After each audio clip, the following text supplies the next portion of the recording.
monetizar a sociedade para depois pensar em servir, eu acho que é um passo certeiro para o fracasso. Eu não me sentia à vontade nesse conflito. Ora defender um lado, ora defender o outro, e esse conflito existente entre teses. Processos originários do Supremo será uma pauta importante na conversa de hoje. Que se eventualmente um magistrado me conhecer pelo meu trabalho, sabe que eu não trabalho com colaboração premiada. Nas nossas peças, recursos, habeas corpus, memoriais, a gente tem que ser muito preciso, tem que ser muito exato. Investir em comunicação, oratória e em estudo verticalizado. E esperar o tempo chegar, dar tempo ao tempo. Por que a opção de Alemanha, na sequência Estados Unidos e depois França? Por que a opção por essas diferentes linhas de pensamento para construir sua formação? Senhoras e senhores, André Colares aqui, fundador do Mindjust, para mais uma grande entrevista hoje com um convidado super especial, que é um destacado advogado quando o tema é tribunais superiores, especialmente no Supremo Tribunal Federal. Até já adianto que atuação em processos originários do Supremo será uma pauta importante na conversa de hoje. Veja, currículo extenso. Esse advogado, ele é mestre e doutor em Direito pela Universidade de Humboldt, em Berlim. Tem 2 pós-doutorados. Um pós-doutorado nos Estados Unidos, foi feito em Colômbia, e um pós-doutorado na Universidade de Nantes, na França. É um advogado que também atuou em casos relevantes. Quando vocês batem o nome dele nesses pesquisadores, você verá. Atuou para o ex-jogador Edmundo, atuou para ex-presidente do Senado Federal, atuou para ex-presidente do Tribunal de Contas da União. São muitos casos relevantes, rumorosos e atuações com um destaque técnico sempre marcante. Esse convidado é Luiz Henrique Machado. Obrigado por aceitar estar aqui conosco, Luiz. Uma honra muito grande. A honra é toda minha, uma grande satisfação estar aqui no Mindjust e poder trocar algumas ideias e impressões sobre tribunais superiores e principalmente o direito penal. Queria começar a nossa conversa com você nos contando como é que foi o início na advocacia. Eu sei dessa história, você me contou aqui nos bastidores, mas eu tenho certeza que será marcante para muitos que estão nos acompanhando aqui, especialmente aqueles que decidiram que querem um concurso público, que são muitos. Conta essa história para a gente aí. Na verdade, eu fui bastante influenciado pelos meus pais, que são servidores públicos. Meu pai, ele trabalhava no Senado Federal, minha mãe fez concurso para o Tribunal de Contas da União, então na minha casa sempre tinha muito essa ideia, eles eram bastante vocacionados ao serviço público. De modo que quando eu acabei a minha faculdade de Direito, eu também tive essa inclinação e terminei estudando ali o primeiro e o segundo ano para a magistratura e fazia trabalho voluntário como advogado na Defensoria Pública. Me recordo que hoje, atualmente, meu sócio Leonardo, ele me chamou: Luiz, para de ir para a Defensoria Pública, vamos abrir uma salinha e você continua os seus estudos até você completar o seu 3º ano, para você estar habilitado a fazer o concurso da magistratura, e ao mesmo tempo você vai estudando. Eu topei, achei a ideia interessante, e me recordo que ali no final ali do 2º ano, entrou uma causa interessante, né, nesse escritório que nós havíamos ali montado, e eu descobri ali o meu perfil para a advocacia. Deu muito certo essa causa, inclusive no Supremo Tribunal Federal, me recordo bem, reclamação 10.132, ficou na memória, e enfim, e aí dali eu falei, olha, acho que não faz mais sentido eu estudar até o 3º ano para começar a prestar concurso para a magistratura, nunca prestei o concurso, e terminei abraçando a advocacia, que foi uma decisão, a meu ver, bastante feliz, da qual eu não me arrependo. Vocês estão juntos até hoje? Estamos juntos até hoje, há 16 anos. Inclusive o outro sócio também, da área tributária, o Marcos. Então, eu acho que é uma sociedade bastante sólida, somos bastante amigos e tem dado super certo. Dá um conselho aqui para quem quer montar uma sociedade ou para quem quer perpetuar uma sociedade. Flexibilidade, tolerância, paciência. É um casamento societário, eu digo sempre, né? Então, tem que ter todos esse sentimento mesmo de parceria, sobretudo. Eu acho que a sociedade, para ela funcionar bem, sobretudo, não pode colocar na frente o aspecto monetário, divisão de lucros, evidentemente que faz parte, as pessoas estão ali reunidas com o propósito, primeiro, de servir, penso eu, e uma consequência inarredável é a distribuição de lucros. A gente não pode inverter jamais essa ordem. Quando se pretende monetizar a sociedade para depois pensar em servir, eu acho que é um passo certeiro para o fracasso. Eu acho muito legal tudo isso que você comenta, porque quem vai ao escritório hoje, e eu posso dizer, quando nós convidamos o Luiz a compor o Mind Juice, o nosso time foi lá no escritório.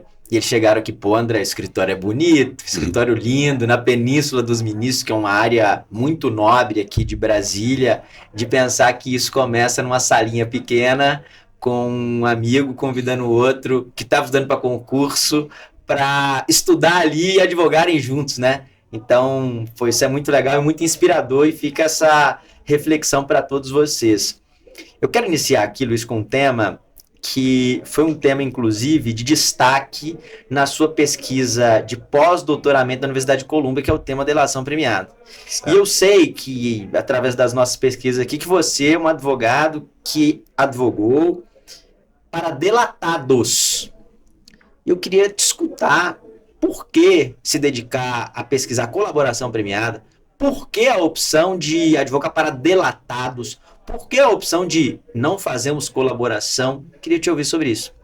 Essa é uma questão bastante interessante. Em relação ao tema da minha pesquisa do pós-doutorado, eu acho que depois de 2013, com a lei das organizações criminosas, onde houve a inclusão oficialmente da colaboração premiada no direito brasileiro, processual penal, é uma realidade da qual a gente não tem mais como se divorciar, não tem mais volta, porque nesses casos mais rumorosos, principalmente dos crimes do colarinho branco, normalmente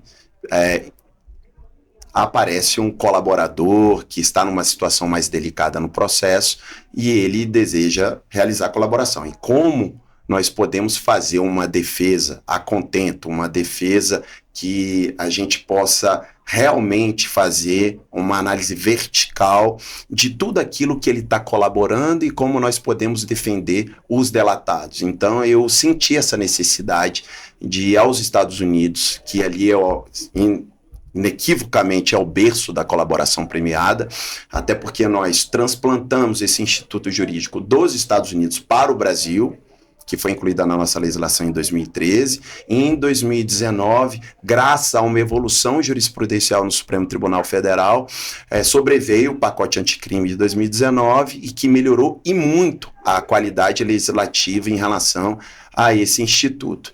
Eu sempre tive bastante preocupação no início da Operação Lava Jato, que eu acho que ela foi o grande laboratório para esse instituto, sem dúvida nenhuma, principalmente quando a operação ela bateu as portas do Supremo Tribunal Federal, em que o Supremo ele pôde fazer uma rearrumação, se assim nós pudéssemos dizer, em relação àquilo que estava sendo interpretado e aplicado no Instituto na 13ª Vara em Curitiba.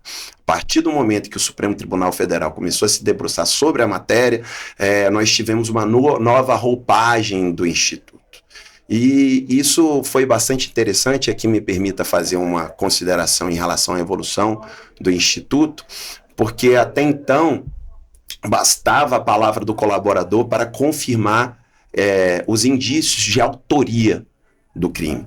O Supremo Tribunal Federal, a partir de um dado momento, começou a observar que isso redundaria num verdadeiro ato de carimbo.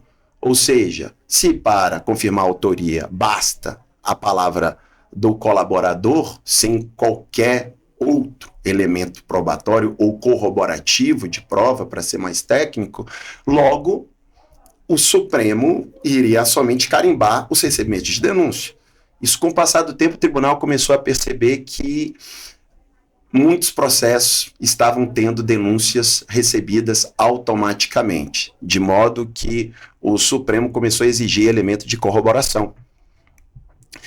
E veio uma segunda etapa em que o Supremo Tribunal Federal vivenciou e teve a oportunidade de corrigir o Instituto, porque os colaboradores ou os delatores, eles simplesmente confeccionavam planilhas internas de corrupção, muitas delas famosas, com apelidos sobre as pessoas, mas era uma planilha que a empresa confeccionava internamente.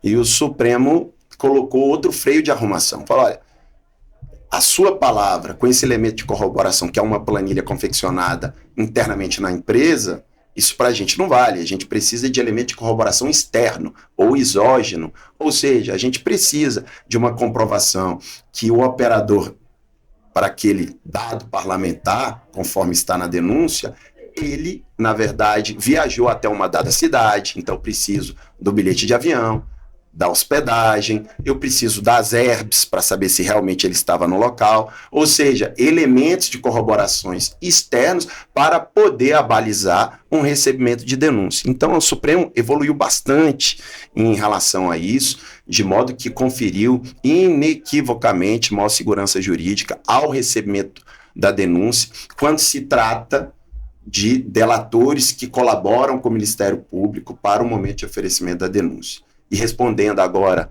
a outra parte da pergunta, por que eu escolhi advogar somente para delatados? Eu acho que, primeiro, por uma questão de convicção, que o Instituto, da forma como se encontrava em 2013, terminava condenando pessoas inocentes, sem dúvida nenhuma. E segundo, para evitar qualquer conflito ético ou conflito de tese, eu não me sentia à vontade, ao mesmo tempo, advogando para delatados e tivesse oportunidades, como eu tive a oportunidade de assinar acordos de colaboração. Eu acho que eu não me sentia à vontade nesse conflito. Ora defender um lado, ora defender o outro, e esse conflito existente entre teses.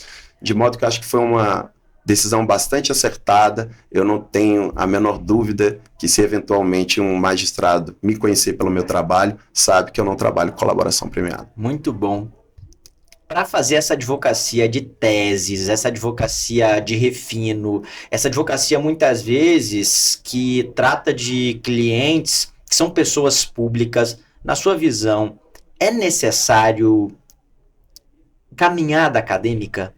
Como você fez mestrado, doutorado, pós-doutorado, isso é indispensável para uma advocacia desse nível, na sua opinião, hoje? Não necessariamente. Tenho amigos, colegas absurdamente competentes, que têm bastante vivência na área profissional, fazem trabalhos brilhantes. Eu acho que a parte acadêmica, ela te traz uma credencial a mais da atualização, do conhecimento e da profundidade em relação a temas bastante sensíveis. Então, eu acho que você se coloca numa sala de aula, eu como professor no IDP, sendo submetido a questões por alunos, participando de conferências, isso faz naturalmente que a gente tenha um processo de atualização mais rápido e também, acredito, que mais profundo. Agora, se isso é indispensável, acredito que não. Conheço, de fato, grandes advogados que não são professores, que não têm doutorados, mas que desempenham um grande trabalho. Agora, é sempre bom a gente estar se atualizando, e eu acho que a academia nos permite isso diariamente. Pessoal, vocês entenderem, o Luiz chegou aqui e falei, e aí, Luiz, como é que estão as coisas? Veio da sala de aula, da cadeira de processo penal do IDP, direto aqui para o estúdio. Vou aproveitar esse gancho para fazer uma pergunta. Como é que é conciliar essas atividades de docência e advocacia? É um desafio. É um desafio, mas em que pesem serem áreas diferentes, a academia e a advocacia, elas se interagem muito facilmente. Então, eu acho que a academia, principalmente quando a gente está avaliando um mestrando, um doutorando, até mesmo uma banca de TCC, que a gente analisa o aspecto formal e material de uma dissertação de mestrado, a gente passa naturalmente a ficar mais rigoroso com as nossas peças, com a petição. É uma dinâmica diferente. Na academia, a gente tem mais espaço para escrever. Já nas nossas peças, recursos, habeas corpus, memoriais, a gente tem que ser muito preciso, tem que ser muito exato, até porque hoje um ministro do Superior Tribunal de Justiça, em matéria criminal, ele está recebendo de 55 a 60 habeas corpus por semana para analisar liminares. Então, imagina o trabalho de um ministro da STJ hoje. É uma coisa absurda, tanto que eles trabalham. De modo que, se você escrever demais, eu acho que perde e muito a objetividade, aquilo que o tribunal exige. Já na academia, não. Você tem mais tempo para abstração, para formular uma tese, para se dedicar mais às notas de rodapé. Então, eu acho que, em que pese ter um lado mais objetivo em relação à advocacia e um pouco mais abstrato em relação à academia, elas terminam se interagindo, principalmente quando tem que se tratar de tese, de questões mais sensíveis, em que a gente consegue transportar todo o conhecimento acadêmico para o mundo forense. Uma curiosidade, por que a opção de Alemanha, na sequência Estados Unidos e depois França? Por que a opção por essas diferentes linhas de pensamento para construir sua formação? Isso foi uma decisão que eu tomei ainda quando eu terminei minha pós-graduação na Escola do Ministério Público, Lato Sensu, que é uma excelente pós-graduação. Eu comecei a advogar no Supremo, né, com algumas causas, e transitando pelos corredores, eu senti a necessidade de buscar algo diferente do que eu via ao meu redor. Mas é uma impressão minha, particular minha. E eu pensei em ir para os Estados Unidos ou ir para a Alemanha. Os Estados Unidos, com o sistema da Common Law, é bem diferente do nosso, em que pese toda a influência do direito norte-americano no processo penal brasileiro. Eu optei pela Alemanha por uma questão de desafio próprio mesmo, em relação ao aprendizado do idioma, toda a influência do direito penal alemão no direito penal brasileiro. Então eu realmente tinha algo dentro de mim que me chamava para ir para a Alemanha para fazer esse estudo na origem do direito penal por lá, e também me dediquei bastante ao processo penal alemão. Quando eu retornei, eu já falava um pouco francês, decidi ir para a França para estudar prisão preventiva, passei 6 meses em Nantes, e retornei, e eu acho que estava faltando algo em relação à colaboração premiada. E eu lia bastante tudo aquilo que autores brasileiros escreviam e terminei optando em ir para os Estados Unidos. Conforme eu disse, lá é o verdadeiro berço da colaboração premiada, para entender as raízes do Instituto, para ver como é que foi feito esse transplante dos Estados Unidos para o Brasil, para entender a evolução jurisprudencial e legislativa de 2013 até 2026, para eu poder falar com mais propriedade em sala de aula e, obviamente, dentro da atuação profissional, ter mais clareza no momento em que eu vier me posicionar numa sustentação oral, em um despacho com o ministro, ou até mesmo elaborando uma peça. Sensacional. Uma outra coisa que nos chama a atenção é a sua atuação em processos originários no Supremo. Quando fazemos pesquisas do seu nome, OAB, no site dos tribunais, isso é uma característica notada. Eu queria saber um pouco sobre isso. Como é que começou essa atuação em processos originários no Supremo? Foi naquela reclamação lá, ou aquilo não era um processo originário?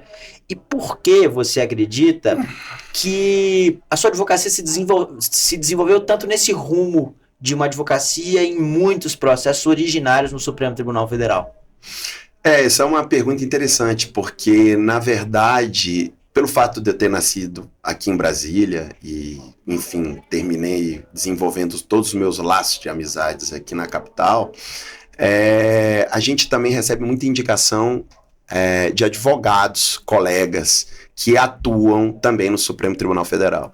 Eu tenho uma impressão, não sei se ela é correta ou não, que quando eu comecei a advogar no Supremo, a gente vê um nicho muito definido de advogados que atuam no Supremo Tribunal Federal. Advogados de São Paulo, advogados do Rio, advogados de Brasília, extremamente renomados e conhecidos. E você furar essa bolha ainda muito novo, lá em 2012, 2013, é uma missão um pouco complicada, até porque os clientes que ali estão no Supremo, né, que são alvos de investigação, eles buscam naturalmente esses advogados mais experimentados. E é de se compreender com toda a razão. Eu terminei furando essa bolha, acredito, principalmente em relação ao ex-presidente do Congresso Nacional, que, pelo fato dele acreditar numa advocacia de um advogado mais jovem, e também de uma ex-governadora de um estado também que apostou numa advocacia mais jovem, eu acho que eu consegui, de uma certa maneira, romper essa bolha, e aí, a partir do momento em que o primeiro trabalho é desenvolvido com sucesso, eu acho que, naturalmente, um cliente puxa o outro, e a gente consegue desenvolver esse tipo de trabalho originariamente no Supremo Tribunal Federal. Isso não quer dizer, obviamente, que a gente não atue com aqueles processos que vêm da origem e que alcançam o Supremo Tribunal Federal por meio de recurso extraordinário, habeas corpus ou reclamações. Muito legal. Para o advogado e a advogada que nos acompanham, que ainda não tem a barba branca, que ainda não tem o cabelo branco e que, como você, tem a pretensão de atuar nesses casos de alta complexidade, esses casos que demandam discussões de teses, de provocações inovadoras, especialmente em cortes superiores, quais skills, competências, habilidades, conselhos você daria para esse colega? Investir em comunicação, oratória e em estudo verticalizado. E esperar o tempo chegar, dar tempo ao tempo. Eu lembro que quando eu abri meu escritório, tem um advogado em Brasília, que eu acho que tem uma das melhores oratórias do país, o Dr. Eduardo Ferrão, e ele... Grande Ferrão. Para mim, sem dúvida nenhuma, eu sou até fã de carteirinha do Ferrão. E eu posso dizer uma coisa, interrompendo, Luiz, eu tenho uma das grandes honras aqui no Mind News, a gente tem muitos membros ilustres, mas ter o Ferrão como membro do Mind News, para nós, é um dos grandes privilégios. Inclusive, deixo registrado aqui, estou organizando para a gente fazer um trajetórias no escritório do Ferrão, que é um advogado de uma trajetória única e marcante, não é, Luiz? Pode concluir. Sem dúvida nenhuma. E eu tinha, assim, uma admiração muito grande pelo Ferrão, e tenho, até hoje, sempre terei, porque a oratória dele é bastante contundente. Ele fala de uma forma muito assertiva, muito convincente. Ele foi ex-promotor.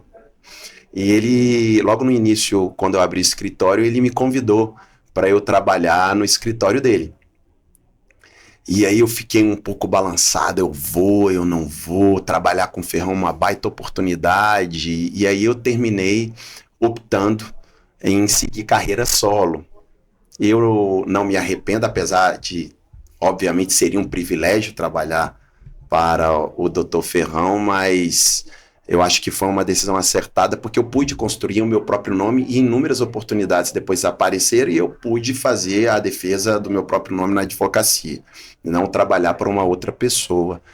Mas eu acho que é uma questão de tempo, determinação, investir, se possível, na área acadêmica, fazer bons contatos, ter boas parcerias, até porque boa parte dos processos que nós recebemos, nós advogados, e eu posso falar por mim, nós recebemos indicações de colegas.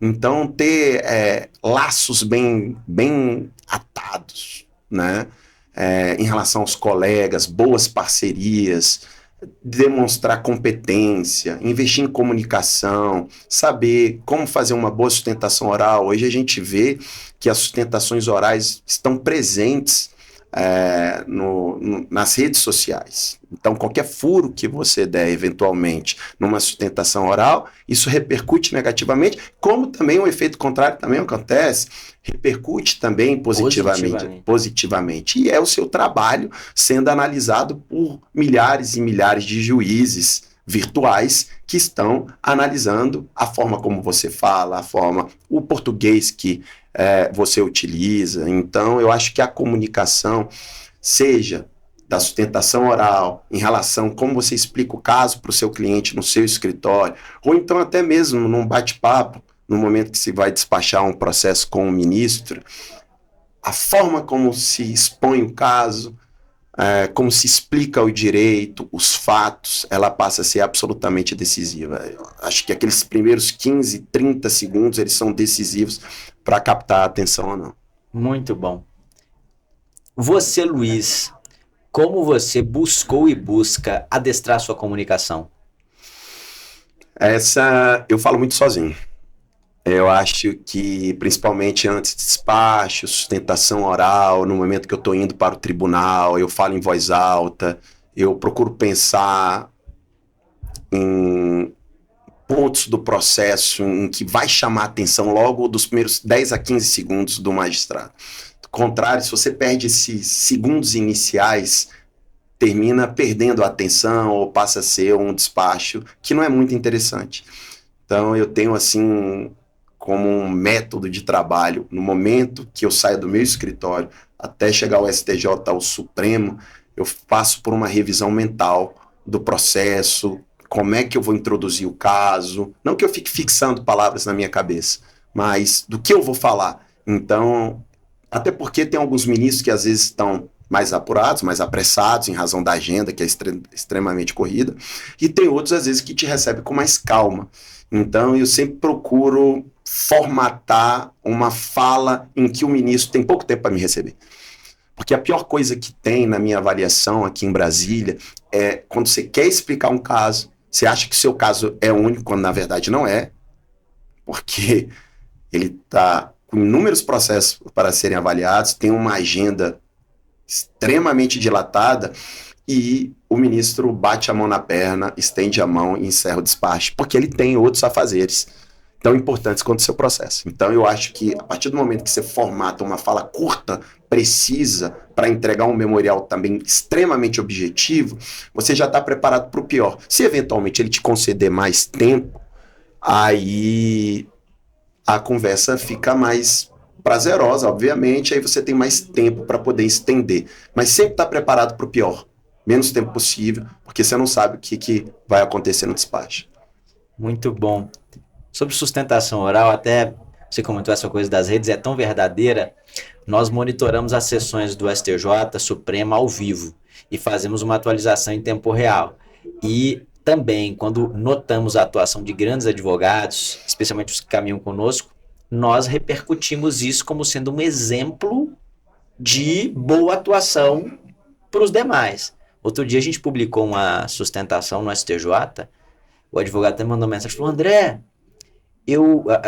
pegou assim 180 mil visualizações. Ele me disse assim, Luiz André, eu ganhei mais de 1.000 seguidores nos últimos 2 dias.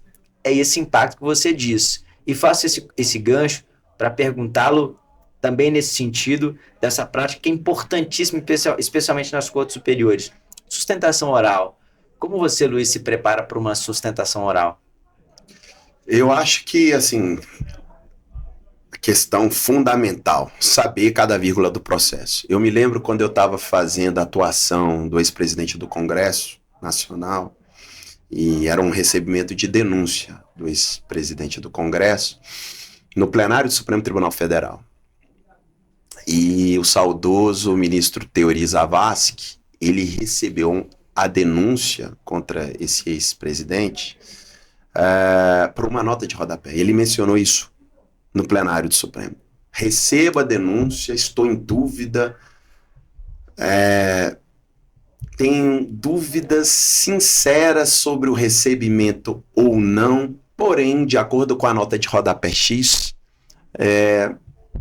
me inclino para o recebimento da denúncia. Então, chega a esse ponto, principalmente o ministro Teori, que era extremamente apegado a detalhes, chega a esse ponto de uma denúncia ser recebida por uma nota de rodapé. Isso ele falou abertamente no plenário do Supremo Tribunal Federal. Então, eu acho que a primeira questão e fundamental é conhecer todo o processo. Até porque, eventualmente, aqui no Brasil não tem a sustentação oral, tem uma formatação diferente da Corte norte-americana, onde é submetida quase a um nível de diálogo entre juízes da Corte Suprema e o advogado, onde procura se sanar dúvidas no processo com perguntas e respostas. Aqui não, no Brasil a gente tem uma sustentação oral mais expositiva. Então, mas eventualmente me lembro no mensalão do ex-ministro Joaquim Barbosa fazendo perguntas para advogados.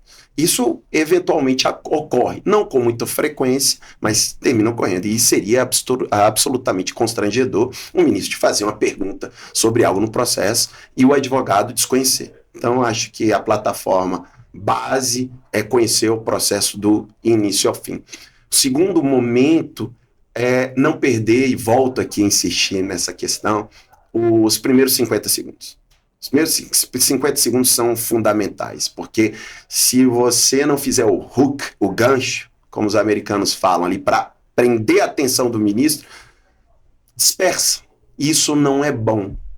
E é muito ruim para o advogado quando ele está na tribuna, no momento que ele está sustentando e ele vê que não está conseguindo captar atenção e ter que utilizar de alguns métodos, como mencionar o nome do magistrado pelo nome para poder voltá-lo para aquele ambiente ali de mais atenção. Não que ele não esteja com atenção, mas focado, né, no processo. Então, eu acredito que esse gancho inicial para captar a atenção do magistrado, para falar, olha, vem coisa importante pela frente. Procurar fazer uma sustentação sem utilizar todo o tempo necessário, até porque a pauta no STJ e no Supremo, mas aqui me refiro bem ao STJ, são 10 habeas corpus que estão na pauta, 12, 15, imagina, uma sustentação atrás da outra. Então, fazer uma sustentação sincrética, objetiva, indo ao ponto da ilegalidade, né, de modo que permita que os ministros e os seus assessores identifiquem facilmente e deixar a eles o papel de decidir. Eu acho que não é necessário querer fazer um processo absurdo de persuasão. Eu acho que o fato de indicar com clareza a ilegalidade já é mais do que suficiente, é levantar a bola mais do que o necessário para os ministros decidirem. De modo que uma sustentação vitoriosa, nem sempre ela se dá com a vitória, mas um pedido de vista, sem dúvida nenhuma, já é uma grande vitória para o advogado.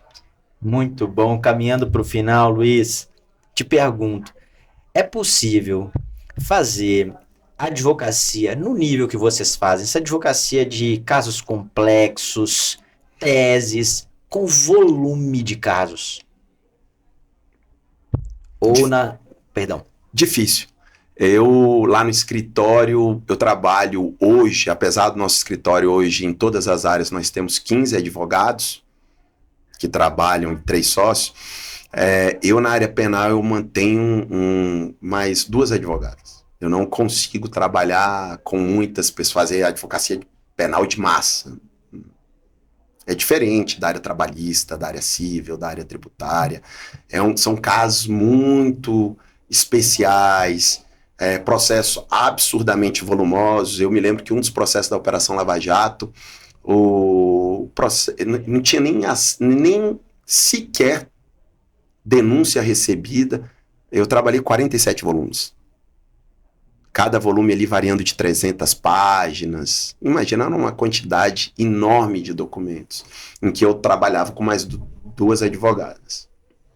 De modo que isso permite uma advocacia artesanal, precisa, onde você tem tempo suficiente para se dedicar ao processo, conhecer as páginas do processo, inclusive decorar, saber, olha, essa informação está ali. Eu acho que agora, principalmente com a inteligência artificial, que é um instrumento de busca fantástico, indispensável para nós advogados que trabalhamos com processos extremamente volumosos, em uma advocacia artesanal, para poder achar de um modo rápido as informações no processo. Aqui, me referindo aqui a uma das principais críticas que ocorreram em relação ao processo do 8 de janeiro, os advogados falavam, olha, eram marcadas as datas de recebimento da denúncia e uma quantidade muito grande de informações para serem pesquisadas. E hoje, sem a inteligência artificial, esse trabalho fica praticamente impossível.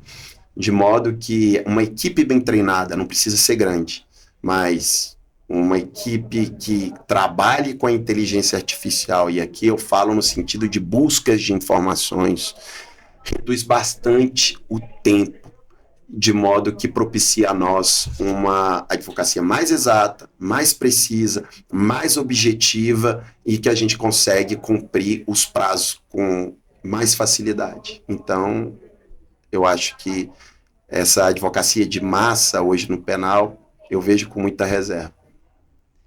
Conselho final para todos aqueles advogados e advogadas que nos acompanham, que olham para sua trajetória e dizem, caramba, o Luiz é um farol a seguir, é um profissional a se inspirar, é um paradigma no que diz respeito à profissão, à advocacia. Qual o seu melhor conselho para toda essa turma que está nos acompanhando aqui? Eu acho que é seguir o Código de Ética da OAB. Por incrível que pareça, parece até um pouco assim genérico falar, ou talvez não tenha grande impacto, mas leia aquele Código de Ética e leve-o a sério, que a gente consegue mudar muita coisa. Eu acho que a advocacia, principalmente no trato com o seu cliente, é lembrar que antes de tudo a gente está servindo, antes de honorários, antes de questões financeiras, falar real para aquela pessoa que bateu a porta do seu escritório e que de alguma forma ela está suplicando e pedindo por ajuda. Honorários justos, informações precisas, sem qualquer outro interesse que não seja passar a verdade. Independente se ele vai ficar no seu escritório, se ele vai se consultar com outros escritórios de advocacia, eu acho que o que fica é a palavra. Eu tenho uma experiência bem interessante. Eu perco potenciais clientes por sincericídio. Não tem problema. Para mim não tem problema. E para mim uma resposta muito clara é quando eu vejo que eu falei a verdade, essa pessoa não fecha com o meu escritório por alguma razão, passa por um, passa por dois e depois, em algum momento, essa pessoa volta. Ah, não, o senhor tinha me falado realmente isso, era isso que eu pensava, mantenho. Então, quer trabalhar, a gente trabalha dessa forma. Se não, eu acho que é melhor perder o cliente, ser sincero, que o universo conspira a favor daqueles que falam a verdade. Senhoras e senhores, Luiz Henrique Machado, grande advogado, um paradigma a se inspirar. Luiz, para quem gostou da conversa e quer te achar, eu sei que você é um cara low profile completamente, mas diz aí, não sei se você usa rede social, mas site do escritório, e-mail, como é que te acha de algum jeito? Não, tem o site do escritório, MRVG Advogados. MRVG? MRVG Advogados, basta dar um Google. Eu também tenho minha página no Instagram, Luiz Henrique ASM Machado, enfim, é uma página fechada, mas também não tenho nenhum problema em abri-la para aquelas pessoas que pedem para seguir. Estou bastante aberto também no IDP, eventualmente para aqueles alunos que procuram, enfim, qualquer conselho ou também querem que eu seja orientador de tese, eu também estou lá no IDP sempre à disposição. Muito bom. Luiz, obrigado por aceitar nosso convite, por todos os conselhos valiosíssimos, profissionais e pessoais que você deixou aqui para nossa audiência no Brasil inteiro. Muito obrigado. Eu que só tenho que agradecer, é uma honra muito grande estar aqui no Mind Justo. Obrigado. Tamo junto. Missão cumprida, Rafa.